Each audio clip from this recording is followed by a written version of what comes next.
आज हम डिस्कस करेंगे विल्टिंग के बारे में। तो विल्टिंग किसे कहा जाता है? विल्टिंग कहते हैं मुरझा जाने को। जैसे कि यहाँ पे इस तस्वीर में एक प्लांट दिखाया हुआ है, तो इस स्टेप पे अगर हम देखें या इस स्टेप पे देखें तो पौधा क्या है? विल्ट यानी मुरझाया हुआ है। तो विल्टिंग किसे कहते हैं? मुरझाने को। और इसका मतलब क्या है? Loss of turgidity in non woody parts of plants. यानी पौधे के अंदर जो नॉन वुडी पार्ट्स होते हैं, जैसे यहाँ पे यंग स्टेम है, इसके अलावा यंग लीव्स हैं, तो ये क्या है? नॉन वुडी पार्ट्स हैं और ज़्यादातर ये ग्रीन पार्ट्स ऑफ प्लांट्स होते हैं। तो जब ग्रीन पार्ट्स या हम यूं कहें कि non woody parts of plants जो होते हैं वो अपनी टर्जिडिटी लॉस कर देते हैं। टर्जिडिटी किसे कहते हैं? सेल के अंदर एक फोर्स होती है जो क्या करती है? सेल मेम्ब्रेन को सेल वॉल के अगेंस्ट पुश करती है। और ये फोर्स कौन एग्जर्ट करता है? पानी या फ्लूइड। यानी जब इस सेल के अंदर पानी या फ्लूइड अच्छी मिकदार में मौजूद होगा तो वो क्या करेगा कि वो सेल वॉल के ऊपर, प्लांट के अंदर सेल वॉल मौजूद होती है, उसके ऊपर प्रेशर एग्जर्ट करेगा। इसको हम कहते हैं टर्जिडिटी। तो जब प्लांट्स के अंदर वाफर मिकदार में, अच्छी मिकदार में पानी मौजूद होता है, यानी जितनी मिकदार में पानी चाहिए होता है पौधे को और पौधों के सेल्स को, तो उतनी मिकदार में मौजूद हो तो पौधे हमें इस तरह से फ्रेश नज़र आते हैं, यानी टर्जिड कंडीशन में नज़र आते हैं। टर्जिड का मतलब होता है स्वोलन।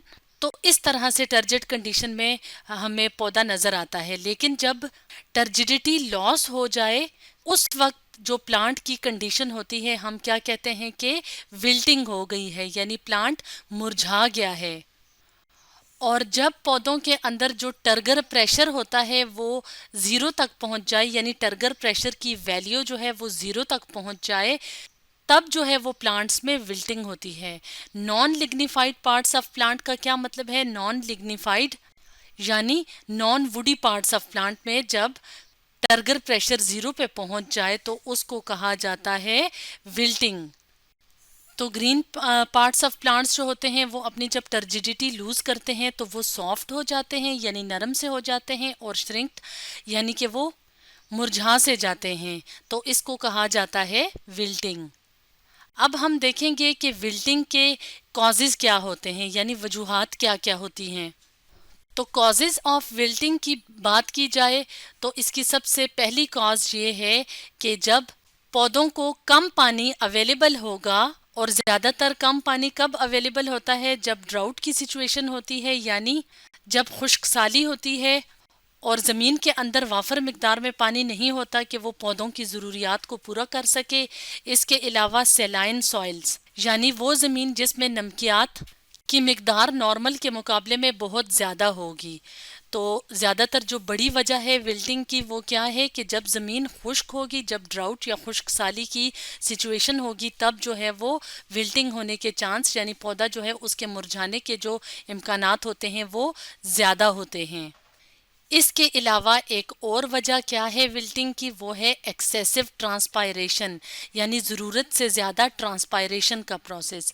तो ट्रांसपायरेशन का प्रोसेस क्या होता है? ट्रांसपायरेशन के प्रोसेस में पौधों के जो एरियल पार्ट्स होते हैं, यानी जो एरियल पार्ट्स जो ज़मीन से ऊपर ऊपर हमें नज़र आ रहे हैं, ज़्यादातर जो लीव्स होते हैं उनके अंदर स्टोमेटा मौजूद होते हैं, स्मॉल ओपनिंग्स। वहाँ से जब पानी एवापोरेट करता है और एटमॉस्फेयर या एयर में शामिल होता है तो उस प्रोसेस को हम कहते हैं ट्रांसपायरेशन का प्रोसेस। जैसे अगर हम इस तस्वीर में देखें तो पौधे जो हैं वो जड़ों के ज़रिए पानी को जज़्ब कर रहे हैं, और स्टेम जो है, यानी जो तना है पौधे का तना, वो पानी को ऊपर की तरफ खींचता है। जब पानी यहाँ तक पहुँचता है तो डे लाइट में क्या होता है कि पौधों की सरफेस से वाटर जो है वो इवेपोरेट करता है, बुखारात की शक्ल में हवा में शामिल हो जाता है। तो इस प्रोसेस को ट्रांसपायरेशन कहा जाता है। तो जब बहुत ज़्यादा, एक्सेसिव का मतलब है बहुत ज़्यादा ट्रांसपायरेशन होगी तो तब भी पौधे जो हैं वो मुरझा सकते हैं। इसके अलावा अगर जाइलम एलिमेंट्स किसी वजह से ब्लॉक हो जाएं, जाइलम एलिमेंट्स क्या होते हैं? Water conducting tissue of vascular plants, यानी जो वेस्कुलर प्लांट्स होते हैं जिनके अंदर वेस्कुलर बंडल जाइलम और फ्लोएम मौजूद होता है, तो उसमें जो जाइलम है जो कि पानी को ट्रांसपोर्ट करता है पौधे में। तो अगर उसमें किसी किस्म का ब्लॉकेज हो जाए तो इस वजह से जो है वो पौधा जो होता है वो विल्ट हो सकता है, मुरझा सकता है। इसके अलावा अगर हम इंडोर प्लांट्स की बात करें, यानी जो छोटे छोटे पौधे खूबसूरती के लिए घरों में लगाए जाते हैं, तो उनमें भी बाज़-औक़ात हमें विल्टिंग नज़र आती है, यानी वो बाज़-औक़ात मुरझा जाते हैं। तो उसकी वजह क्या होती है? मेनली लैक ऑफ लाइट, यानी उनको सही तरीके से जब वो अंदर रखे होते हैं तो उनको सही तरीके से रोशनी नहीं मिल रही होती। इसके अलावा एक और वजह, एक और कॉज जो विल्टिंग की होती है वो होती है ओवर वाटरिंग और अंडर वाटरिंग। तो ओवर वाटरिंग का क्या मतलब होता है? ओवर वाटरिंग का मतलब होता है टू मच वाटर, यानी बहुत ज़्यादा पानी देना, यानी पौधों को उनकी ज़रूरत से ज़्यादा पानी दिया जाए तब भी वो मुरझा सकते हैं। और अंडर वाटरिंग का क्या मतलब होता है? अगर उनकी ज़रूरत से कम पानी दिया जाए, यानी अगर हम घर में जो पौधे लगे होते हैं, इंडोर प्लांट्स होते हैं, तो कभी ऐसा होता है कि बहुत ज़्यादा ज़रूरत से ज़्यादा हम पानी देते हैं तो तब भी पौधा मुरझा सकता है। और अगर ज़रूरत से कम पानी दें तब भी पौधा विल्ट हो सकता है, यानी मुरझा सकता है। तो अब हम ये देखेंगे कि विल्टिंग को कैसे रोका जा सकता है या प्रिवेंशन ऑफ विल्टिंग कैसे होती है। तो इसका सबसे पहला मेथड तो ये है कि जब सॉइल को यानी मिट्टी को वाटर किया जाता है, यानी जब पौधे को बार बार पानी दिया जाता है, तो री वाटरिंग के दौरान उसको इस चीज़ का ख्याल रखना चाहिए कि ज़्यादा पानी तो नहीं दे दिया ज़रूरत से ज़्यादा। तो इसलिए केयरफुली री वाटर करना चाहिए सॉइल को। और अगर आप महसूस करें कि पौधे के अंदर पानी या सॉइल में पानी बहुत ज़्यादा है, तो कुछ टाइम के लिए पानी ना दिया जाए, यानी जो प्लांट्स हैं उनको ड्राई आउट होने दिया जाए ताकि वो विल्ट ना हों।